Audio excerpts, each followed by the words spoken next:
నీ స్వబుద్ధిని ఆధారం చేసుకొనక నీ పూర్ణ హృదయంతో యెహోవా యందు నమ్మకం ఉంచుము. నీ ప్రవర్తన అంతటి యందు ఆయన అధికారమును కొప్పుకొనుము. సామెతలు 3:5లో ఉంది మాట.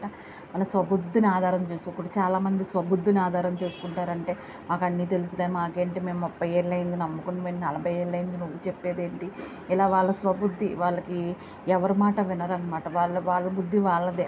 ఏ విషయంలోనైనా అంతే, వ్యాపారాల విషయంలోనైనా అంతే, దేవుని విషయంలోనైనా అంతే.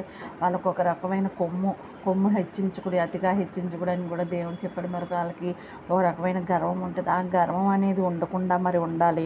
అలాగే దేవుడు మందిరానికి పోయినప్పుడు కూడా ప్రవర్తన జాగ్రత్తగా చూసుకోవాలి.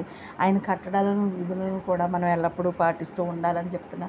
ఎవరు చెప్పినా సరే దేవుని వాక్యం అనేది మరి దేవుడు నేరుగా మనతో మాట్లాడినట్టే. దేవుడు ఎవరి ద్వారా ఎప్పుడు మాట్లాడతారో తెలియదు. కాబట్టి మన స్వబుద్ధిని ఆధారం చేసుకొనక నీ పూర్ణ హృదయంతో యెహోవా యందు నమ్మిక ఉంచాలి. నీ ప్రవర్తన అంతటి యందును కూడా ఆయన అధికారం కొప్పుకోమని సామెతల్లో ఉంది. మరి ప్రార్థిద్దామా? అలా ఉందామా?